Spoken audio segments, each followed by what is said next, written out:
Hey, we're live and welcome back to my channel, the bi-monthly live stream for New Comic Book Day Book Club with my buddy John. What's up, buddy?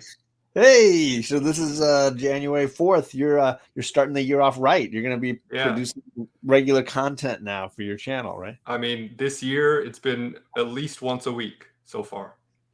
I mean, you can legitimately say that first week of the year I was I there. I was was I was making on content. I was right there almost, you know, at the starting line. Yeah, I mean, I wouldn't count on that, but we are actually here not to talk about 2023, but to talk about 2022 Yep. and some of our favorite reads and some of our favorite covers, artists, whatever we feel like discussing. We already got some friends in the chat. We got TJ saying, well, let's hear about this dumpster fire year. I mean, as a year, it was definitely a dumpster fire. But there were some books I really enjoyed.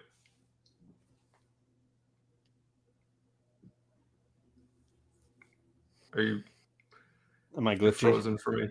Yeah. Sorry, I'm getting That's it. glitchy. I realized I had my phone on and it was probably sucking a little extra juice. Oh yeah. It was wheezing the juice. Yeah, indeed, Polly, it was. Thank you. Glad you got that. Did we say hello to Jennifer? No, not yet. Lawson Comics. What's up, friends? What is up? Welcome. Nice to have you. Chris has been doing great reviews of books from all year long. So if people aren't following him, like they want to know what's good. He reads a ton, lots of good indie talk. So Nice. if you don't mind hearing about Batman books a lot, you're good. JP, what's up? Funny you should say that because we were literally just discussing that before we went live. And yes, Jennifer is in the chat. Howdy, friends. Howdy, Jennifer. How are you? Make sure John doesn't get silly with X-Men picks. You know, I'm willing to bet, we haven't discussed what we picked yet. I'm willing to bet he has no X-Men books on his list. In my top 5, you mean? Yeah. That's a good bet. That's a good bet. Yeah. Because while John loves the X-Men, I love the X-Men too. He's a realist about how good the X-Men are.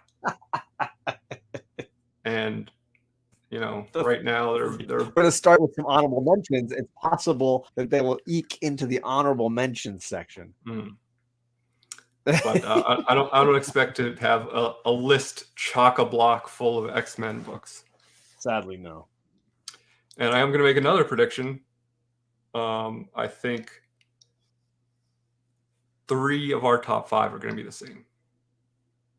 I guarantee I've got a book on my top 5 that you will never know that was there. That you're going to be like, well, I didn't even know about this book. What the heck? I'll know once you tell me. I mean, right at that point, for sure. Yeah. But other than that, yeah, I would guess. I guarantee I can think of 2. It's possibly 3 that we would share. Yeah. All right. Well, do we want to dive right in and discuss a couple honorable mentions quickly before we do the top 5? Because ultimately, that's the only place you're going to hear a lot about DC and Marvel from me is in the honorable section. So yeah, why not? All right. You want to go first as my guest? Yeah, for sure. So I'm gonna talk about the books that had, for me, the best covers of the year often came from the Poison Ivy series. Mm-hmm. And so a runner-up for me is Poison Ivy, and I've really enjoyed it. I thought it was really clever and different and fun. The cover's spectacular. I mean, this is a rare time when I would often buy 1 or 2 covers, which I don't really do that often.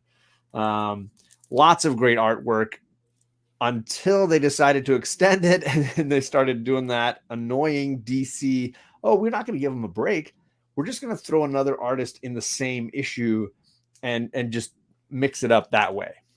So that's the main reason this book is not a top 5 book for me, is the executive decision to just mix and match artists all the way through the second half, I should say. Yeah. That is on my honorable mentions list as well for exactly the same reasons. I went a step further than you, and I've been buying all of the covers except for the foil variants because I just don't care about them, because I'd rather just get the non-foil, B cover and save the $40-$50, whatever it is. But I've been buying all the rest of them. So it's going to be a cool little collection when that series is done. But are you getting the online variants as well, or mainly just the in-store variants? No, just the mainstream. I'm trying to not mess with store variants anymore unless they're unless they're super choice. Like it's just a well that is not worth it, because 90% of the time they lose their value, and they're just like, I'd rather just buy a print, honestly. That's a great way to look at it, for sure. It's tricky, JP. Especially when you have those amazing Frizzen covers. Like this week, a new issue dropped, and there was an amazing Frizzen cover, and there was another cover, and I can't remember who did the other cover, but that's the one I went with. The Frizzen cover was amazing, but I was like, I really can't keep doing this every week. Yeah, and I will say, like, I am a huge Jenny Frizzen fan. I think she's one of the best cover artists working today. And every one of her Poison Ivy covers are gorgeous, but they do get a little repetitive. So, like, I understand why you maybe went with a different one this week, because the one this week is kind of like just a purple version of the one that was orange a couple, months ago.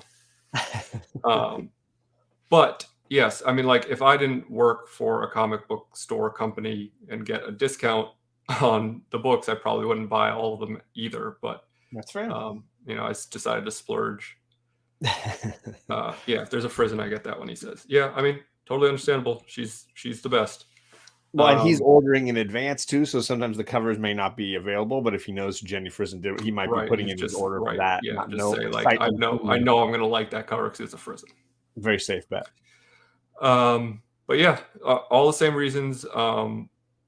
Super enjoyed reading it, but yeah, like, it lost a lot of points for me for just that editorial decision of, let's chuck another art, especially because, like, the main artist, I really was enjoying their work. And on those first 4 something issues, they were really nailing it. Yeah, so bummer that it lost some points, but still a fun read, and looking and continuing to enjoy reading it into 2023. Let's see if it makes the list at the end of this year. Yep. All right, then that was my first honorable mention. Do you have any one that you want to mention? I have one other, like, kind of cheating honorable mention that I just wanted to bring up, because I realized this book didn't actually come out last year, but the trade came out last year. So I just want to give another shout out to my book of the year from 2021, Many Deaths to Layla Starr, because the trade came out. So I'm going to count that as a 2022 book and say, if you have not read that, it is an absolute masterpiece.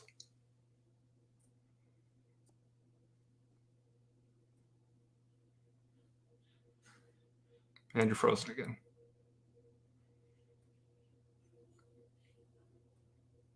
Is it my internet?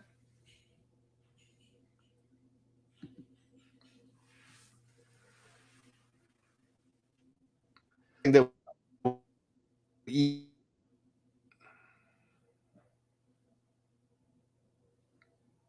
to enjoy some Robot John on the ones and twos.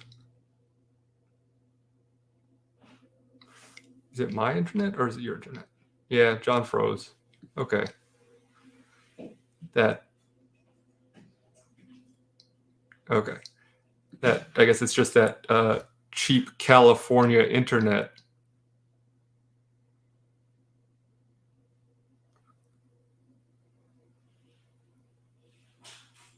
Yeah.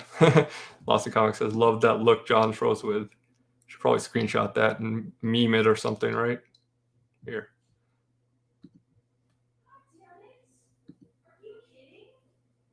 Oops, now John's gone. Well, I guess I need to vamp by myself for a couple minutes. Hopefully he comes back.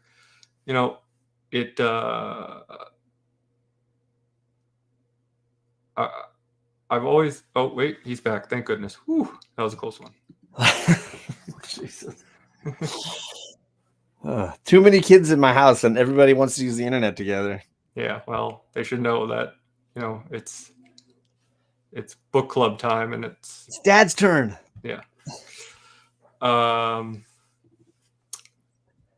We were saying that we should meme your Frozen. But I was gonna say there are Thank definitely a Corbin. few people that read Layla Starr for the first time just in the last few months, and I saw them mentioning that it was one of their favorite books of this year. So totally, Yeah. Okay, so good. Got that out of the way. My only other honorable mentions are I really have been enjoying and finally catching up with Action Comics. Yeah, I've not been reading that because of my qualms with Superman usually as a whole, but I've heard nothing but good things about the current run, so I might have to go back and read it. I like Philip Kennedy Johnson a lot. Yeah. I think he's a really talented writer. I loved Last Gods that he did for DC a couple of years ago, like a Black Label fantasy book.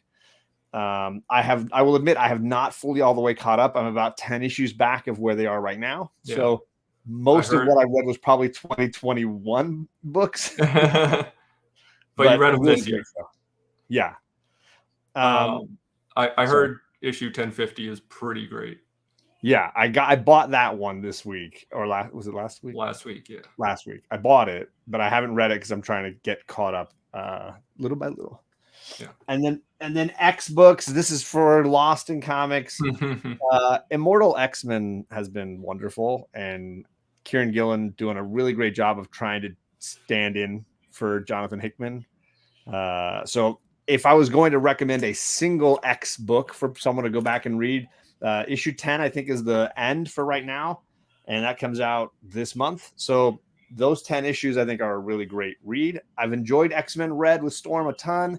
That would probably make my top 10, maybe somewhere. But but you're biased because it's Storm. Yeah, it's a fact. And Magneto, too. So two of the best X characters. But Immortal X-Men is definitely a better book overall, just as like a straightforward read. I think it works really well. So those would be my X books of the year. Good. Glad you got that out of the way. Okay, so should we dive into our official list? Mm-hmm. What is your number 5 book? All right, do I have these in the right order? Sorry, had to move that out of the way. Yeah, number 5, I've got Step by Bloody Step from Simon Spurrier and the Image Crew artist Barrega. An artist I'm not familiar with, but he's basically carrying the load here because this is a silent comic. There's no real speaking parts. It's a complete visual treat. I really do enjoy Step by Bloody Step, and I think Simon Spurrier is a very talented writer, and in this story has been able to do something I've never really seen him do before, which is really take a back seat to an artist really doing something special. So well, this kind of spoils our format, but that is my number 4 book of the year. So I figure let's get that out of the way and talk, since we're going to talk about it right now. We don't have to do it twice. Yes, agreed. It is like the story is good, fine, whatever, but it serves the artwork, which is the shining star, like so well. It's just it's such a treat for the eyes, and it is written scripted, I guess, whatever you make, stage directed. Certainly created an idea and a universe, and then allowed this really talented artist to craft a visual landscape. Yeah, and it is what's up, Craig, who's not here. It like the world is very interesting. The action is super dynamic. There's not a panel that you feel like the artist is kind of like phoning it on. It's really consistent, because like I've said this before about Fiona Staples, is like, she's a great artist, but when you're reading Saga, there's some panels where you're like, okay, she didn't really try on that one. Got to meet the deadline sometimes, I guess. Yeah, right. But this this what's his name? Borrega, Sorry, Bergara. Bergara. I'll get the first name. Sorry, I should have had that ready. Definitely like put their all into every panel, and it I mean, Mateus Bergara. And I mean, obviously, like you kind of need that when it's a book where you can't be distracted or forgiven by word bubbles. So yeah. So I know we've talked about it before, and that's going to be the case I think with most of the books, I guess. Yeah, tonight. I think we discussed all of mine on the show. At least definitely once. Something worth the trade, the image, because it's image. Yeah, it's image trade. Get it. Well, it's probably not $9.99 anymore, but still really worth it. Are we talking monstrous level art? Well, monstrous has a very clean look, like a very crisp, almost computer drawn kind of look. This is a very hand drawn style that I think it's far more cartoonish versus the sort of, I don't want to say anime style of monstrous sometimes. Yeah, I mean, oops. But really, really beautiful. I would say it's color work and inking too. It's on the level of detail and consistency of monstrous, but it's like a very different stylistically. Absolutely. So like I wouldn't. It's hard to say it's like on the same level because it's kind of like apples and oranges, but just as delicious, just very different. Really good for you. Yeah, good for your eyes and your mind and your butt. So yeah, it doesn't seem like it's going to be an ongoing series that I know about. It seems like they kind of tell their story. Yeah, I think it's just a limited series, but a really cool read for sure. But it's like it's a world that he could return to for sure. So it gave me some Little Bird vibes. Obviously, not as in depth of a story, not as complex of a read. How can it be?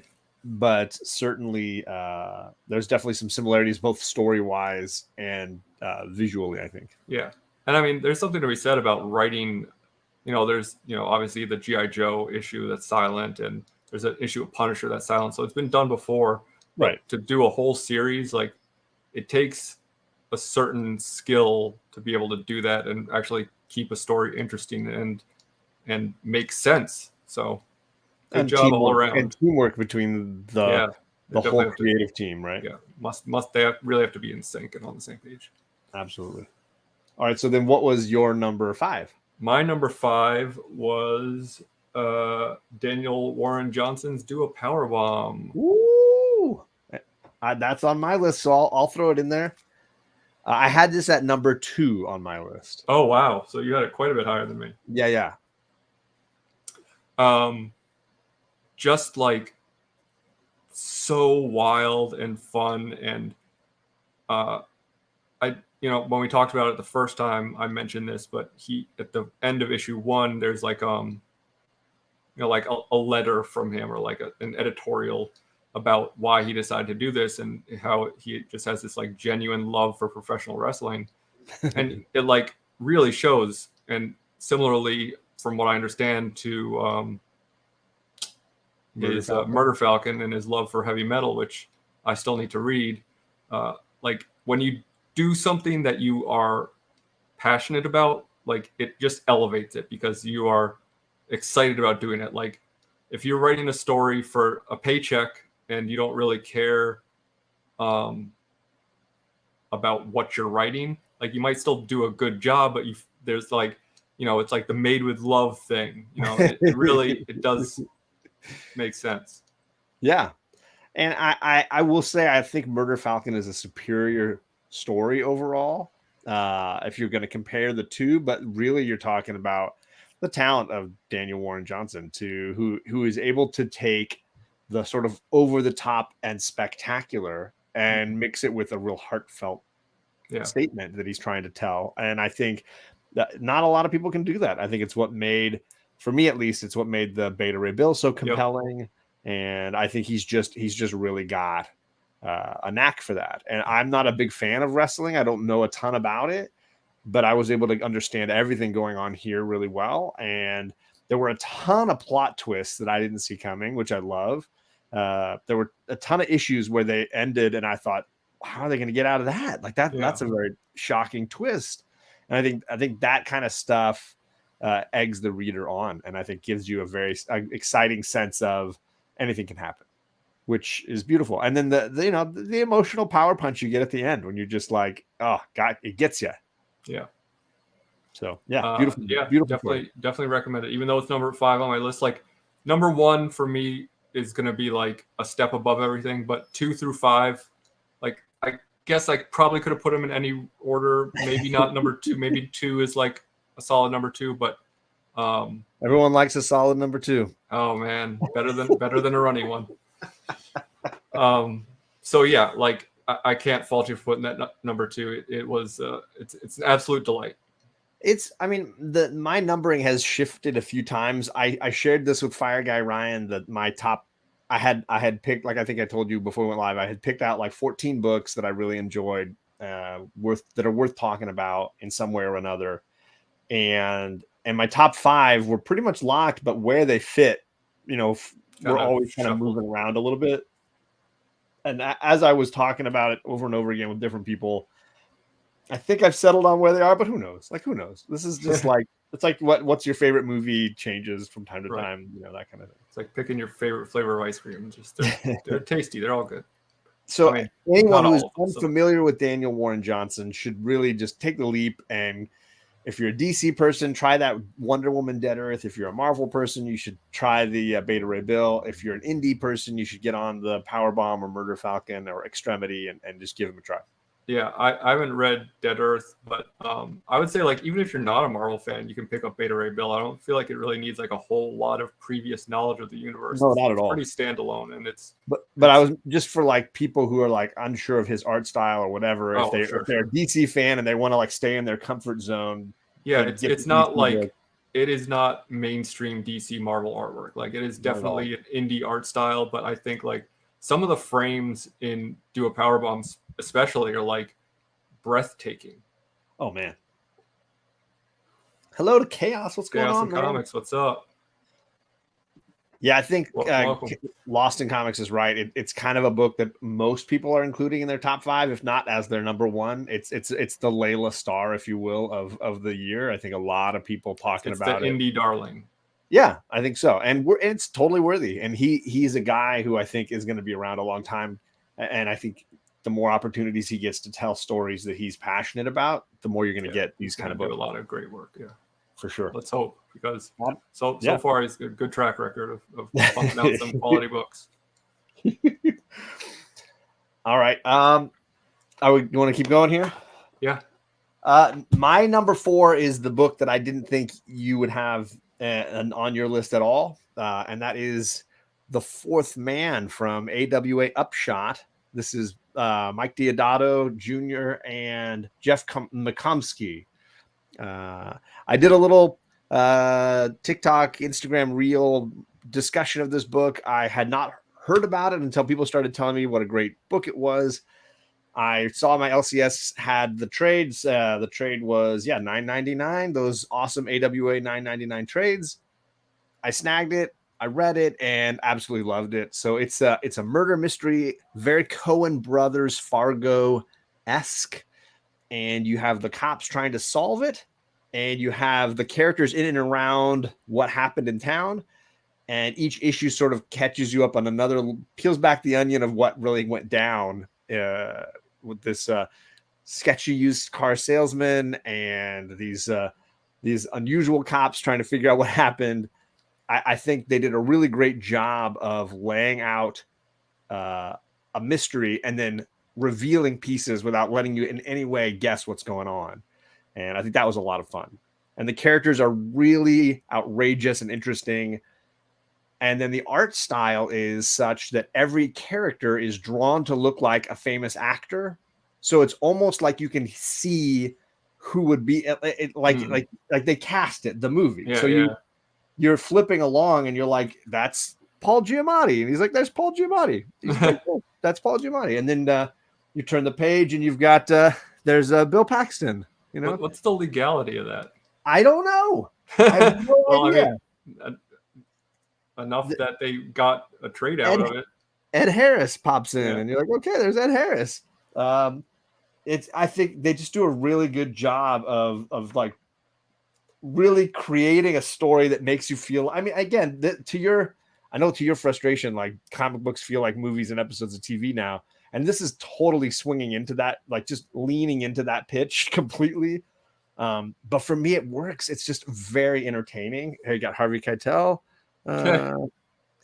So I think they hit the ball beautifully, and I found it very entertaining. It ends on a fun cliffhanger in the sense of like, I don't need to know what happens next, but if they ever come back to this again later, I'm going to be absolutely there to pick it up.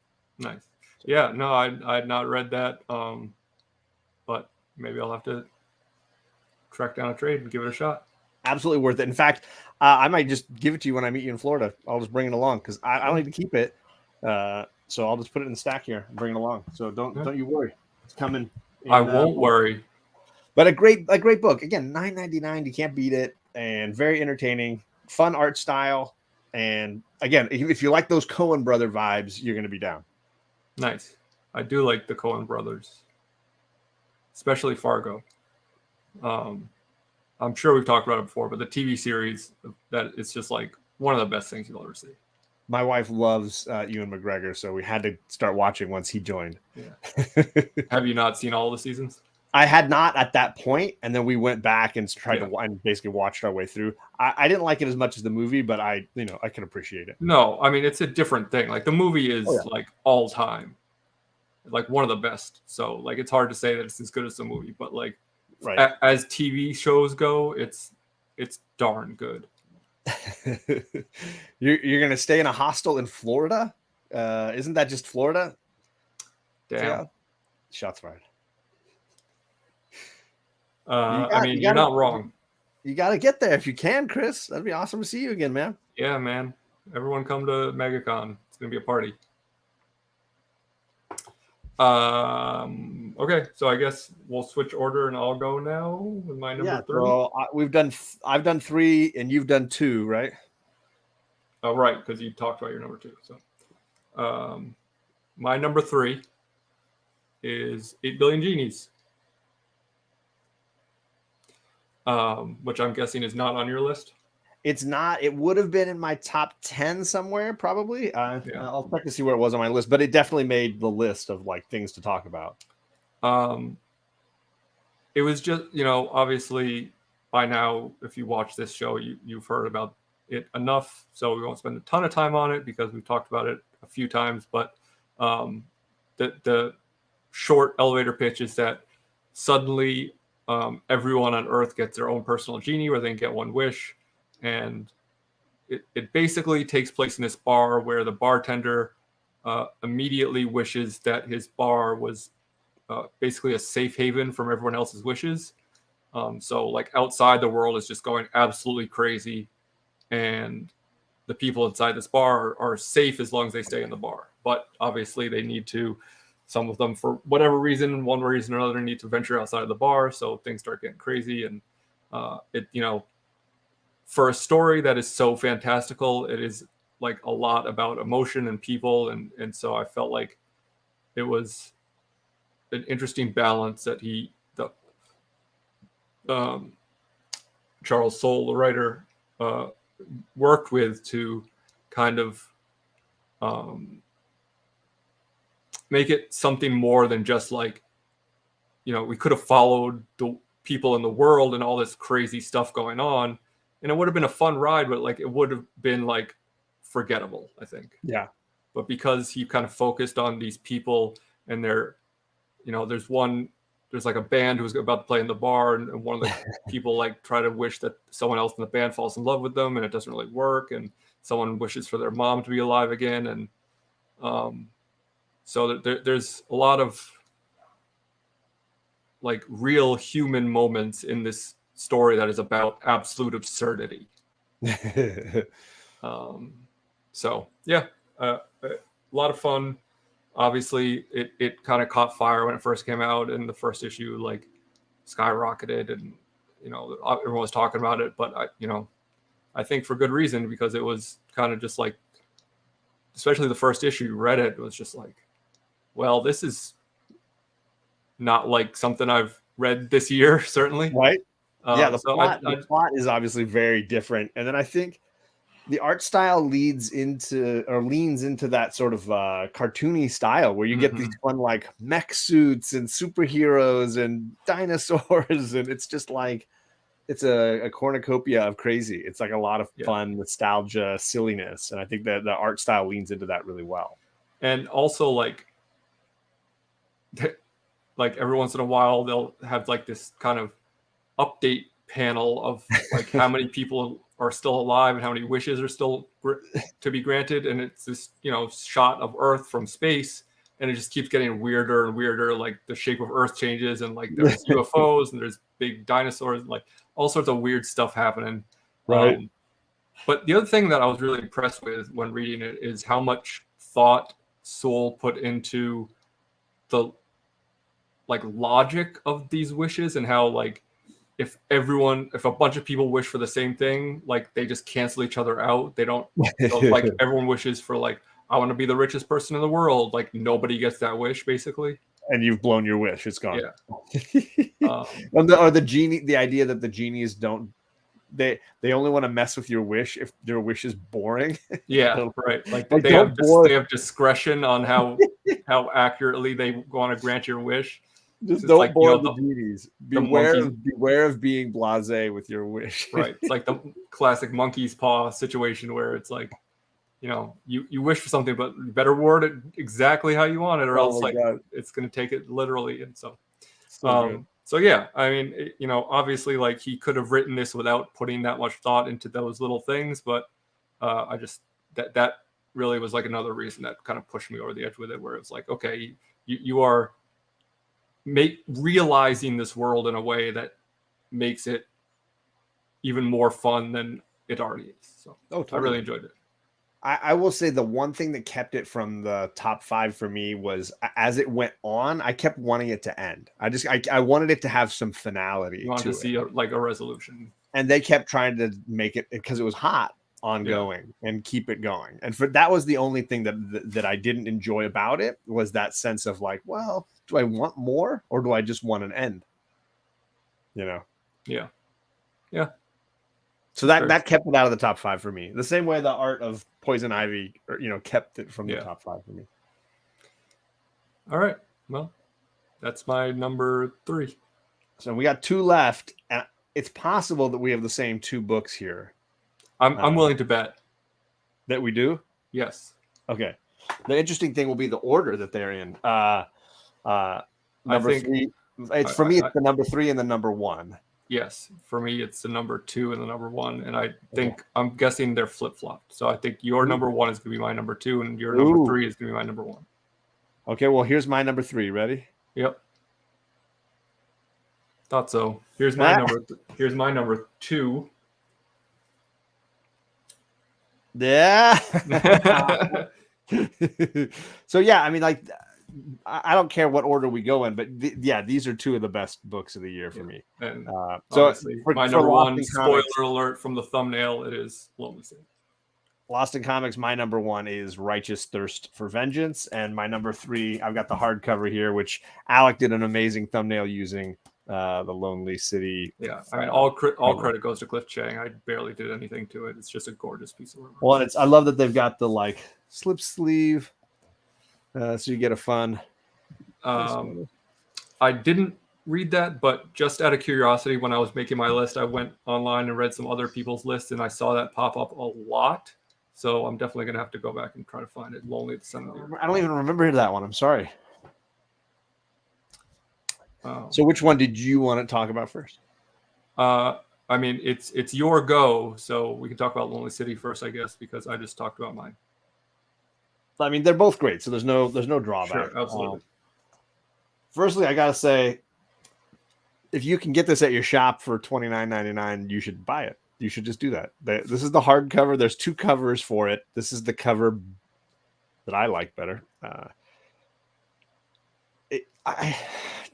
this, to summarize, this is a Catwoman in the future after Batman and many of the Bat heroes have died.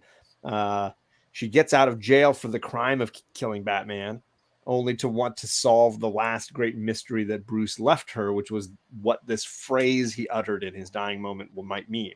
Mm-hmm. And to do so, she's got to reconnect with all of her old friends and enemies, whether that's new Mayor Harvey Dent or old friends Killer Croc, Poison Ivy, and the Riddler. She's basically reconnecting into the criminal underworld of Gotham in the hopes of solving this last great mystery. And in doing so, I think she learns a lot about herself, about Bruce, about what it means to be a hero versus a villain, because that's the line that she's always walked. And you get amazing Cliff Chang artwork. So, it's just a banger on all levels. Yeah. I mean, I have always been a Batman fan. I know you are kind of less so on Batman, but more so for me, it's not Batman the character, it's Batman the universe. And I think that this really is a love letter to Gotham City as a whole, and it takes out Batman, which is a lot of times the worst part of a Batman story. And he really like drills down to all of these characters' cores and really like understands the Riddler and understands Poison Ivy and understands Selina, and it's not just like him telling another Batman story, it's him telling, like, for me, I know that I'm probably going to get a lot of shit for this, like, as far as future, like, it is obviously very different, but on par with Dark Knight Returns. I totally agree. And in fact, for me, Dark Knight Returns has not aged well. No. And I believe this will age better long run.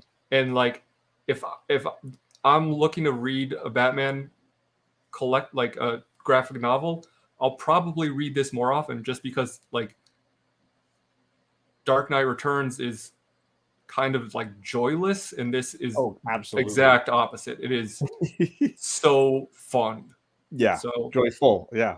I think like it is like the rereadability of it is going to be really high. So for me, to JP's point, like I think the series is packed with great alternate but truthful iterations of great Bat characters. I was at my LCS talking about this book, and my LCS owner is a very savvy guy, and the first thing out of his mouth was he loves like hip hop Killer Croc, like this guy who looks like he owns his. Seems like a guy who would own his own club and his own gym. He's got jewelry. He's got the wife company. Yeah, it's so phenomenal. He's got a YouTube channel for sneakers. It's great. And I think for me, it's the full-figured Poison Ivy. I really love this iteration of Poison Ivy. I think it's great. So true to her character. Has a really great story arc and some really great sequences at the end when she's battling the troops of the villain, who is Harvey Dent. I think they do a great job of giving these characters a realistic future version, without ruining or overshadowing anything. Versus what you were saying about Dark Knight Returns is clearly Frank Miller thinks Superman is a bad guy, and he wrote a story to make him the villain, and he made Batman into this like fascist dictator who just wants to rule the city with an iron thumb.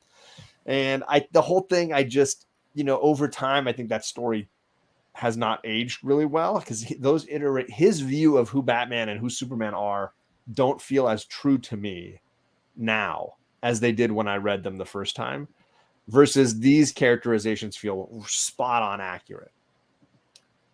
Yeah, totally agree. What's up, TM Nerdy? What's up, Promiscuous Time Traveler? Thanks for appreciating our sarcasm. Also, just before we get back to it, Gore shouting out Amelie, which is just he's saying that like he loves joyless Right. Yes. reading, and that Amelie and Cinema Paradiso might be the exceptions to that rule of like, which is hilarious because he's got me reading Stray Bullets by David Lapham, which is like very joyless. Like I'm like 600 pages through a 1,200 page compendium, and Yeah. I'm like, whew, it's heavy, it's harsh. Yeah, and listen, like I love heavy stuff too. Like I'm not saying that like I don't like Dark Knight Returns or I don't like things that are joyless. But like side by side, this was just like I had such, and maybe it was just when it came out because I feel like Batman's been such a turd lately that like I'm like, oh my god, this is what I've been wanting. This is what I love so much about the Batman universe. You know, gave me like animated series vibes. It gave me, and yeah, going back to what you were saying about, the characterizations. One of my favorite moments from the whole series is when Riddler says like, "Oh yeah, I was doing a lot of coke back then."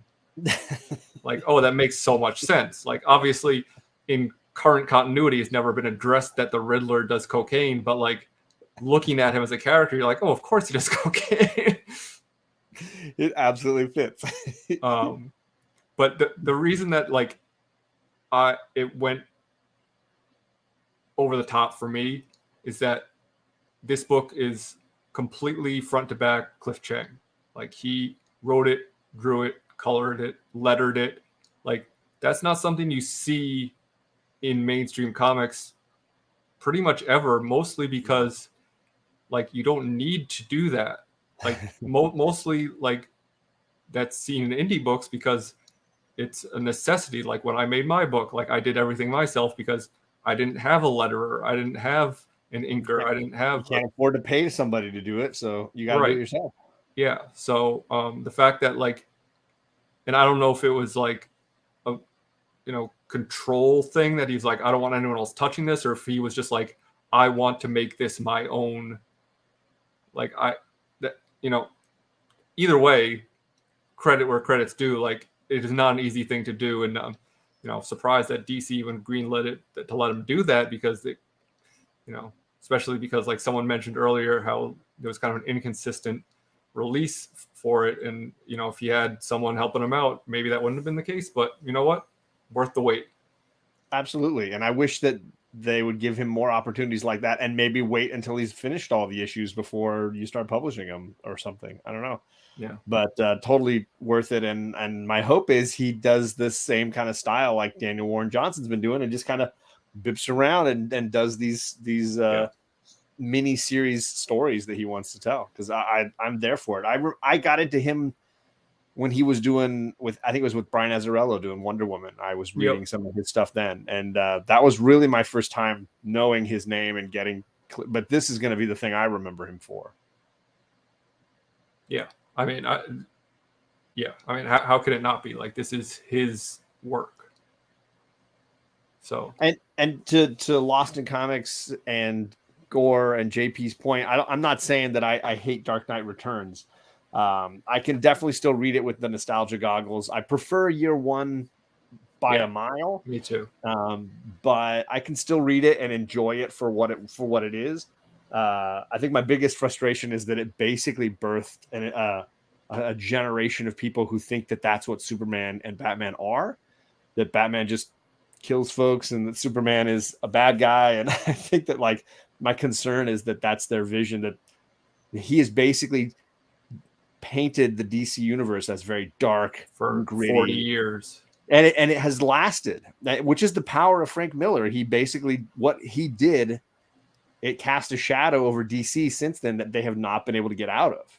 Well, yeah, I mean, between that and, Alan Moore's Killing Joke, like they transformed what, Batman especially, but like what comics, like the direction comics took. Mm-hmm. Like they shifted the gear for sure. This is the best Catwoman story. Yeah. I'm trying to think if there's a one that I like better, JP. I don't know that I have one off the top of my head. Spec on Susan. Back on Susan Speck shirt's available on my TeePublic if anyone can find the link. I don't even remember what it is. I don't even have it anymore. I don't know where it is. Yeah. I mean, I think it would have to be JP just by a process of elimination. I never read Brubaker's Catwoman. I'll have to check that out. Yeah, I mean, most everything Brubaker's done. Like, it's hard to compare an ongoing to something like this, which is so like dialed in, because like it's just a different beast, right? Like, so I think about that Catwoman Tim Sale miniseries was called like When in Rome, maybe something. Okay. Which like was good. Obviously, like looked great, but yeah, like a lot of Catwoman miniseries, like are just like kind of schlocky, and this is so for me, like yeah, it says for a limited series, this has to be the best. Yeah, I mean, obviously it's my number one pick of the year, so like it's up there for sure, if not like head and shoulders above the rest. Yeah. And I think of the 5 that I've got in my top 5, it's easily the most joyful one. Oh yeah. I mean, most of the rest of the stuff is pretty intense and pretty heavy. This is the one. 8 Billion Genies on mine is like also, I felt like pretty joyful. Sure. Just because it's like there's so much humor to it, but yeah, I get that. Mean, that's what, and Nightwing deserves an honorable mention probably from me as well, as far as like an ongoing series that I have absolutely been just in love with. Been very consistently good. But speaking of books that aren't joyful, kind of the antithesis of joyfulness in a comic, like just grim from beginning to end. And I noticed that a lot of my, like 3 of my top 5 are definitely like noir-y crime dramas. If you count Lonely City, this, and The Fourth Man, there's a lot of that in my favorites here. The reason I think Righteous Thirst hit number 1 for me is not only was the first issue just so different than anything I'd read, but it ended so well for me. Like, sure. It didn't need to tell me that this was cycle 1 and that there's another cycle coming, and which that's a shot at Nice House on the Lake. I see you over there. You didn't make the honorable mentions. You get out of here with your cycle 2 crap. It didn't need to answer all my questions. It didn't need to like tie anything in a nice, neat bow, because there's definitely unanswered questions. It was always a book that refused to insult the reader's intelligence. It was a book that you needed to like. You couldn't just skim the pages that didn't have words on them. Right. You needed to look at those panels and investigate. There was a thought process that went into all those things that I feel was evident all the way through. And there were issues that I thought were profound and meaningful. There were issues that were incredibly painful and uncomfortable and hard to read. And yet none of it felt like it didn't connect. It felt very much like a fluid story. And to a point you've made on this show a ton, it used the comic book format really well. Mm-hmm. In that the issues didn't need to have a cliffhanger, right? Like the issues were like, each issue almost had its own personality in where it fit in the story. Oh, now we're with this like cult group, like, growing our own food and living. Mm-hmm. You're like, what? Were we just getting tortured a little bit ago? Like, it worked in the sense of each issue could be its own story and connect to a bigger event. I thought this was really well done. Yeah. I don't disagree with any of that. I will say the reason why like it didn't quite make my number 1 spot was because I felt like the execution was masterful and as close to perfect as you can get, but the story itself was something that I feel like I've seen before. It wasn't like earth shattering, it wasn't groundbreaking in like a way that the way it was told was. You know what I mean? Yeah. So like it just kind of lost a little bit because of that. But I mean, having said that, that's so nitpicky because like it was just so good from beginning to end. It was just really a delight to read, despite it being joyless. Because I mean, it truly is. It's beautiful. Yeah, it's tragically beautiful in a road to perdition kind of way. Mhm. Like it's just like, and yeah, and I do agree that it's not a terribly original concept. But yeah, it just was done in such a fascinating manner that Right. and the But like, characters felt so real, like they felt authentic and real. These yeah, people, and did not feel phoned in at any point. no. But like honestly, um, I will say that like it didn't need to have this like really involved original, story because it's quite possible that could have taken something away from it because it would have taken all this time to explain what was happening versus you know just letting the story kind of take a back seat to the storytelling. Yep. And yeah, somebody mentioned, I think it was Gore mentioned, this has been a great year for Rick Remender. And for me, this was a year when I started realizing how much of Rick Remender's work I was either familiar with or had on my what to rereading list. Mm-hmm. Because I read the first hardcover for Deadly Class and loved it. Yeah, I need to go back and read that whole series. Yeah, I've only read that first one, so I haven't gone past that because I've been waiting for the final one to be published this next 2023. I'm gonna say now that it's complete, like I definitely feel like I should read it because I know there's an end in sight. Right. Picking up another series that's going to go on forever. I read his Uncanny X-Force and absolutely loved that. And of course, Righteous Thirst for Vengeance. So for me, it was a year of kind of realizing, oh yeah, he wrote the Agent Venom storyline I didn't realize that. And all these things that I had enjoyed that I didn't fully connect to an individual. And so, yeah, really an impressive guy. Yeah.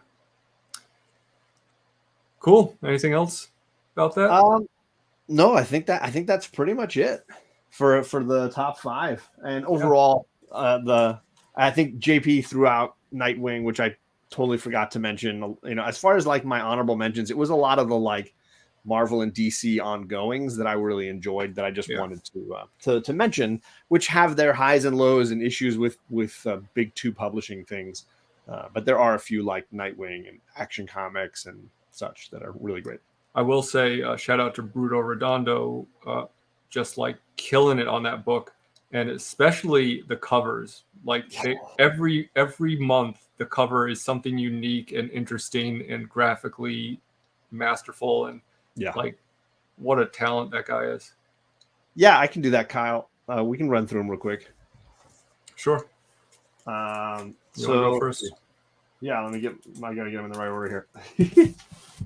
So I had at number 5, I had Cy Spurrier and Mateus Bergara's Step by Bloody Step. There's a lot of Image for me this year. I know that Kyle reads a lot of the other indies beyond Image as well. The Fourth Man came in 4th for me. I had to do that. Just, I think that was just required. But this is an AWA Upshot, Mike Deodato Jr. book.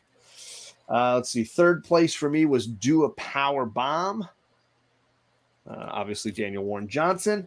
2nd place, I had wait, am I in 2nd place? No, I had that flipped around. Catwoman Lonely City was 3rd, Powerbomb was 2nd, and then number 1 for me was Righteous Thirst for Vengeance. And for me, and Gore, that is a great movie, The Third Man. For me, number 5 was Do a Powerbomb. Number 4 was Step by Bloody Step. Number 3 was 8 Billion Genies. Number 2 was A Righteous Thirst for Vengeance. And number 1 was Catwoman Lonely City. So we had So, 4 out of 5 in common. That's impressive. I would not have predicted that it would go that high. No acetate on the list. Yeah. Shocker. No. We haven't gotten to our cover of the year. I was going to say, both of our cover of the year is going to be that Ultimate Fallout 4 USA acetate the one with catastrophe. The flag that's folded wrong. What a disgusting thing. What's up, Cali Comics? Good to see you. What's up? Yeah, so some really great books this year, and I made a list of up to I think 14, like I said, some really great stuff, and maybe I'll publish that over on Instagram, just like a snapshot of all the different books, so you can see all of them over there, if you want to just see the covers and such. Yeah, real quickly before we go, do we want to do our cover of the year? For sure, I'm ready. And for me, it's cover artist of the year, because in truth, this guy, I've been buying his covers like crazy, and he makes me break my rules. I don't buy online covers. I certainly don't buy online covers that have been slabbed, like the pre-slabbed covers. And I did that for the first time ever for David Nakayama. It's really good. I just love that guy's artwork. I think he is just phenomenal. He's been doing he did his first Batman cover just dropped recently. So that, if you like his style, he did a Batman cover recently, but he's done a bunch of great, like, I don't want to call them negative space. It's really like matching color background kind of covers. I have a couple of those. I have a Mystique one, and he's been doing a bunch of great X-Men covers. But for me, it was this variant that matched, obviously, the original first appearance of Poison Ivy. I saw this and I was like, damn it. I just went on. I spent the money. And honestly, he's also one of the most gracious people on social media. Whether he's doing it himself or he has somebody doing it for him, it's amazing, because anytime I tag him or comment or post something, he reposts it, he comments, he shares. It's really cool. He's a really classy guy. Nice. So yes, David Nakayama, definitely for the win. Can't be mad at that pick. Mine was pretty easy. Came out fairly early in the year, and I knew it was going to be hard to beat, and I didn't even really have to think too hard before I picked it for my pick. It is this beaut right here. I thought maybe. Yeah, I mean, come on. It's Jenny Frison doing Death. What more white whale could it be? There's a lot of great negative space for a remark on there too. Yeah. I didn't pick a Storm variant, or did you mean a store variant? Is that what that was, JP? It is. Yeah, it's the David Nakayama. It's the Slab City Comics edition. Is what it says on the back. Sorry. Is there a Virgin variant of that cover? I mean, no. This was an incentive variant. I mean, it's like the semi-virgin, whatever. But no, it's because it just has the little trade dress on the side. Yeah, and then it has a barcode. The barcode and the skull. I've seen that cover up close. The skull has a lot of great detail in it too. Yeah, with the teeth in the eyes, and Yes. So, I mean, come on. It was like it was made for me. It definitely was. So yeah, that is 2022 in a nutshell.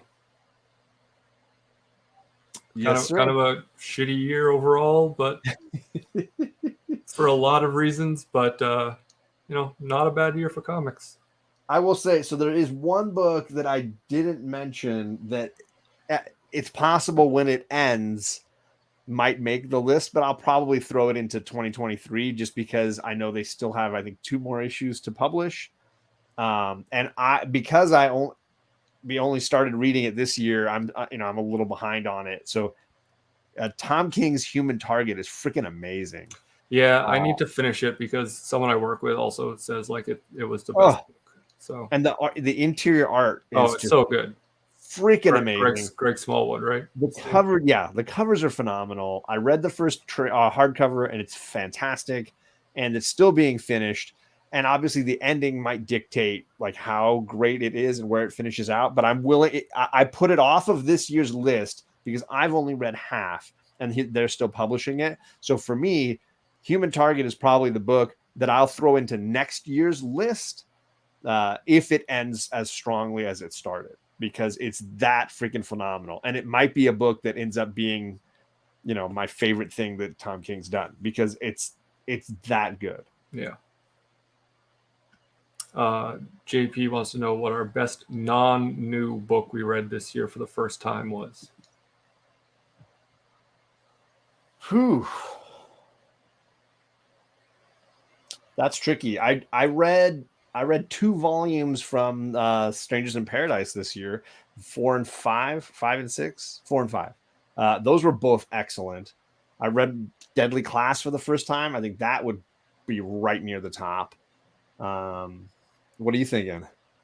Some of the volumes of Usagi Yojimbo that I read for JP's indie show that I had not read before were obviously a complete delight, because it doesn't get much better than Stan Sakai's Usagi Yojimbo. Right. So like I can't like being put on the spot, I would have to say like that jumps to mind first of all. For sure. TJ says, I've been meaning to ask you, do you smell your beard after a good meal? Not typically, no. But like it's kind of hard to avoid at the same time. Like I don't like do one of these, but like it, especially like soup or cereal, like it just stays in your mustache. So so good. Royal City was great. I read that as it's coming out. Bolero, I really liked how it started. I didn't love how it ended, Kyle, and so it ended up making the top 14, but it didn't crack the top 10 for me. It's funny because like it's kind of the opposite for me, where the first issue kind of grabbed me and then it lost me along the way. Yeah, exactly. It's been a little bit difficult getting this last one. Yeah, Love and Rockets. Like I wish I could pick up that set. I mean, I don't need it in my life because it's another huge omnibus. But is that the current stuff that Terry Moore's been doing? Is that what that is? No, Love and Rockets is the Hernandez brothers. How did I know that one? It is like one of like the most touted indie series of all time from started in the 80s. It like you can't go wrong reading it. So like, yeah. All right. When I finish, I got one more volume of Strangers in Paradise, and then I can roll over and look for that one. Yeah. All right. Well, that about wraps up. It's been exactly an hour. So there you go. I gotta get to bed so I can go work and do more comic booking tomorrow. Yeah, Love and Rockets changed the medium, he said. Yeah, I mean, I would say so. It was definitely he says is it I don't know if is it Jamie or Jaime, I don't know. Hernandez comes into my shop every week and just wanders. I would assume it's Jaime if it's Hernandez. Yeah. Well, you know what happens when you assume, John? Same thing that happens when you I won't say it yet. Because I want to know if you have anything going on you'd like to plug. Same thing that happens to everything else. I posted an edited video. I don't do that so much anymore, but I posted an edited video in the last 2 hours. And if any of you all in the chat want to win something, you should just go leave a comment on it, because that's what I say at the very end of the video is spoiler. Leave a comment, because Saturday or Sunday I'll just go live and give away some fun stuff to people who've left comments on my videos the last month or so. As like it was going to be like a Christmassy, now it's like more of a New Year thing, but no, whatever. Just as a thank you thing more than anything. So yeah, I just posted that, and should be on JP's channel on Sunday. And we're back in the saddle for some D&D. And then last night I was on with No Good Comics doing an interesting issue of Uncanny X-Men, but really just a 2-hour like joke, laugh, silliness fest. So if you want something fun and funny looking back at Bronze Age comics, you should check out what we were doing over there with Fable, one collection down. It was fun. Nice. Very cool. Quali, you're gonna love that. You're gonna love that. Yeah. Descender is just like prime cut beef. So good. All right. Well, in that case, I don't have anything going on other than D&D on Sundays, but you should definitely check us out. We have some fun, have some laughs. I do my best to make JP lose his mind as a DM, and sometimes it works, but that's the name of the game when it comes to D&D. So what I was going to say before was, you know what happens when you assume? Same thing happens when you never turn your back on the ocean. Doesn't make any sense. Doesn't okay, goodbye. Happy 2023, everyone. Goodbye.